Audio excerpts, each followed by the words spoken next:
Ние имаме ексклузивно интервју, така што верувам дека ќе го задржи вашето внимание и ќе биде интересно. Токму така. Понекога животот не потсетува дека здравјето е најголемото богатство. Нашиот следен гостин по период на закрепнување повторно им се враќа на секојдневните обврски, но и на граѓаните на Карпош. Денес ќе разговараме за искуството низ кое помина, за поддршката од најблиските, но и за тоа како функционираше општината во негово отсуство и што е она што следува во периодот што предстои. Па, велиме добро утро и добре дојдовте во студиото.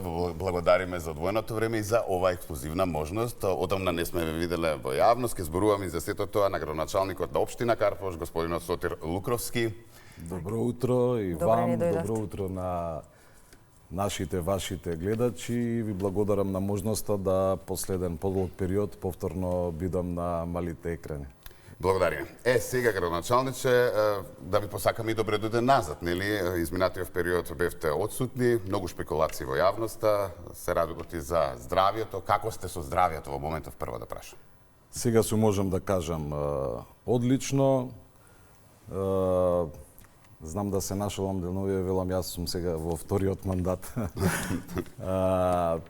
После 6-7 месеци, за жал има влошување на мојата здравствена состојба, која траеше еден период и пред моето заминување на боледување, но некако знаете како, особено ние мажите знаеме да бидеме инетливи со состојбата и здравјето, меѓутоа дојде момент кога мораше малку да одам и на боледување, не беше малку, негде околу месец и половина, да се заблагодарам на сите оние кои придонесоа да во тој период не се почувствува моето отсуство и да се амортизира состојбата, значи председателот на советот, мојот заменик градоначалник одлично се снајде во улогата, советниците од советот на општина Карпош, моите колеги од администрацијата на кои сум благодарен на граѓаните, благодарен на Бога и пред се на моето семејство кое ми даде поддршка во тие моменти кои морам да признам беа тешки за сите нас, со оглед на тоа дека проструја многу шпекулации, многу невистини, за дел од нив слушнав уште во текот на моето боледување, кога се вратив во општината дополнително муабет и ден денеска слушам што се случувало, меѓутоа јас и јавно и од говорница на советот на последната седница и преку социјалните мрежи најодговорно тврдам дека сето она што беше поврзано за моето име се шпекулации. Тука морам да се заблагодарам и на премиерот и председателот на нашата партија, господин Христијан Мицковски, кој за цело време трајање на мојата состојба имавме директен контакт, добив огромна помош и во лекувањето и во се она што значи логистика во тој период, така да голема благодарност и најодговорно ги отфрлам сите шпекулации. Оние што и малку ме познаваат, знаат дека не сум човек кој така едноставно би заминал, особено после кампања од 4,5 месеца исцрпувачка кампања. Може би тоа малку допринесе за мојата понатамошна состојба, меѓутоа да не се навраќаме. Сега сум добра, фала му на Бога. Тоа да заокружиме. Сега со здравјето сте супер. Може да се вратите комплетно на обврските. Па веќе овие 2 недели веќе турбо. Размислувам да од наредната малку и подзакочам, да. Бога ми во таков некогаш кога ќе ни се случат такви работи поврзани со здравјето, верувам ни става кочница и малку го менуваме темпото. Да, но за жал брзо забораваме. Така. Така. Ги споменавте шпекулациите, како влијаше тоа се врз вас лично, но и врз вашето семејство? Па видете, не може човек да остане имун на тоа. Колку да се невистини, како велиме, секоја лага 100 пати кажана станува вистина. Дури дојдов во ситуација од мои блиски луѓе да бидам прашуван дали е ова вака, дали е така. Нормално и моето семејство, ајде да не речам месец и половина не живеевме. Значи се шегуваме сега скоро еден семеен ручек и викам ајде да излеземе од илегала. Значи, комплексна ситуација. Знаете, кога тоа ќе се случи на некој, јас сум имал и во време на ковидот поголема пауза. бев 20 дена во болница, тогаш го изгубив таткото. И тогаш во еден период дури и подолг не бев на работното место, меѓутоа тоа знаете никаде не се забележува. Кога сте јавна личност е многу подруго. Секој сака во своите утрински разговори со кафето да додаде нешто плюс, не мислејќи како тоа се одразува на поединецот и неговото семејство. За жал живееме во таква средина, не е едноставно. Да, се прикажуваше криза во општината. Колку беше реална таа криза и колку луѓе кои што беа нели и остана зад вас успеа да ги надминат сите тие препреки и да функционира општината со сите проекти кои што требаше? Јас одговорно тврдам дека во ниеден момент, се шпекулираше дека јас не сум потпишуван, што знаат луѓето од мојот кабинет, моите колеги, мојот заменик, дека јас дента кога заминав на боледување, буквално едно ливче не остана на моето биро во кабинетот. Човекот дојде, си продолжи, течеа проектите, мислам тоа беше евидентно, се работеше на терен, администрацијата функционираше, ние се слушавме, бевме на линија на 2-3 дена, бев со све информиран. 2 совета, 2 седници на совет чинам се одржа во моје отсуство. Пак ќе кажам благодарност на советниците на службите во општината, така да мислам дека општината си функционираше безпрекорно. Така, колку ви значи тоа што зад себе имате тим на кој што може да му верувате и кој покажа дека Карпош има стабилен и функционален систем? Видете, јас сум тимски играч и нормално секогаш во било кој сегмент од работата ви треба добар тим. Морам да кажам дека ние како администрација сме малку преголеми, функционираме комплексно, меѓутоа имаме доволен број на искусни професионалци кои се и по 20 на години во општината, на нив се подпирам да речеме, имам одлична соработка со колегите, со секторите. Општина Карпош има 14 сектори, што е ретко да кажеме во другите општини. Така да тимот нормално е многу важен во секојдневието. Сега, накусо би сакале да споменеме дел од она што граѓаните сака да го слушнат, посебно граѓаните на Карпош, нели оние проекти кои што се работат, кои што се за нив и кои што се во најава или ќе се случат во догледно време. Кога би тргнале од проектите кои што нив им се битни, докаде се дели оние изградба на улици, градинки, спортски сали се најавуваат? Инфраструктурните.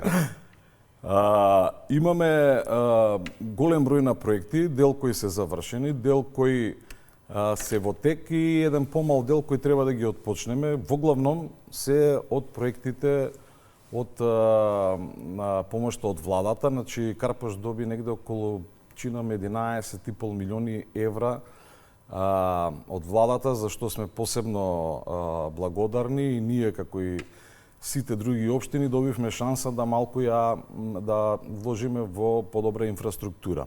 Сега се надам дека нешто нема да заборавам, кога сме кај улиците Бранислав Нушич, Јури Гагарин, Џумајска се веќе завршени, моментално се работи на Загребска, тој она улица каде што граничиме со центар према болницата Козле, која со години беше голем проблем. Тука ќе се изработат и нови подпорни ѕидови, во моментот се работи. Се работи на улица Атинска, се работи на улица Трифун Бузев, се работи на улица 1687 во Бардовци, се работи на 3 улици, чинам дека се 3, 4 и 5 во комплексот Бахаш во Бардовци. Во Бардовци имаме огромни инвестиции во делот на улиците, во делот на осветлувањето, значи кај добар дел од овие улици кои ги споменав, се обновува и канализационата мрежа, онаму каде што нема се поставува нова канализациона мрежа, се обновува и осветлувањето, така да чинам дека имаме големи вложувања во тој дел. Што се однесува до воспитно-образовните капацитети, комплетно ја завршивме градинката Мајски цвет во Тафталиџе, за која морам да кажам дека ја наследивме со еден лош проект, за кој мораше дополнително да одвоиме средства од општината, како комплетно би ја реконструирале и со оној јаслен дел и сега имаме еден нов модерен објект со кој можеме да се гордееме. Во моментов се се гради нова градинка, значи комплетно беше срушена старата градинка кај Канела, градинката Пролет. Веќе сме таму во фаза, чинам, на трета плоча, се очекуваме до септември да заврши таа градинка и дечињата кои се моментално во дирекцијата да се вратат во своите простории. Што се однесува до спортските капацитети, имаме 2 сали во школите Братство и во школата Димо Хаџидимов. Онаа во Димо Хаџидимов е во завршна фаза, во Братство треба да ја отпочнеме, во теке рушењето. Се надевам скоро да отпочнеме. Кога сме кај Братство, оној проблем кој исто така го наследивме, значи покрај лошата финансиска состојба која ја наследивме во општината, наследивме и голем број на проблеми. Еден од тие што највеќе сметаше на граѓаните е оние возила на нашето. Ние немаме јавно предпријатие за мислам комунално јавно предпријатие, меѓутоа имаме добар број на луѓе хонорарци кои се грижат за сметот, уредување на парковите и возилата наши беа во училишниот двор во Братство. Сега веќе ги префрливме, зашто сме благодарни на градот, ни излезе во пресред со локација во склоп на паркови на паркови зеленило, извинете. Така да двете спортски сали ги споменав. Имаше токму во моето отсуство беше отварањето на базенот во Карпош, кој го добивме од направивме примопредавање од Министерството за спорт. Таму има договор добар кој што ќе биде во корист на граѓаните со Пливачката федерација, така? Ќе следува сега тој дел. Во преговори сме со Пливачката федерација, таа ќе ги вклопи сите пливачки клубови за детските, како да кажам, возрасти и ќе бидат опфатени дечињата од прво до трето оделение од општина Карпаш. Ќе видиме каков ќе биде одзивот, доколку има простор, со оглед на тоа дека ние од прво до трето оделение имаме негде околу 2000 дечиња. И мислам дека тоа е капацитетот што можеме за почеток да го обслужиме, меѓутоа ако ни покаже праксата дека има простор, ќе ги вклучиме и оние деца до пето оделение. Друго што би Јас би Така што, само да. би сакал кратко да споменем. Општината слави 50 години јубилеј, некаде Така. на есен ќе се прославува. Во ноември, а тука ни е и организацијата за тука е. Карпошовото лето, Така е, една во убава август. манифестација, така која Да завршиме ја, некако со така, нели со очекуваме. забава. Годинава. Културно забавниот дел. Значи во тека е повикот за јавниот повик за учество на Карпошовото лето. Ќе се одвива во 10 дена, од 20 до 30 август. Предпоставувам дека ќе се јават физички лица и правни. Сега јас знаете како мене ми е ова прва година, без разлика што е втор мандат. Се шегувам. Се надевам дека ќе имаме добра понуда и дека ќе имаме квалитетна програма да понудиме на нашите карпошани. Тоа ќе биде еден тест и за мене, организацијски, да видиме како ќе поминеме и веќе после Карпошовото лето да почнеме да се спремаме за нашиот јубилеј. Инаку вчера се вратив од општина Врњачка Бања, бевме гости на тамошниот јубилеј, на денот на општината, видовме што се они сработеле во 15 години и верувајте ми дека имаат добри резултати. И се добар пример. 3 ноември е денот на нашата општина. Идејата е празнувањето или честувањето да почне 25 дена пред и да заврши 25 дена по 3 ноември, со што би се обележала 50 годишнината со секојдневни активности. Да. Во исчекување на тој голем проект и се разбира на сите овие проекти кои што ги споменавте. Ви благодариме за одвоеното време и за тоа што бевте денешен наш гостин во Јас уште еднаш утринската ви програма. благодарам за можноста и посакувам добро здравје на сите добри луѓе. Тоа е најбитно, Така. нели? Да. Најважното. Добро здравје ви посакуваме.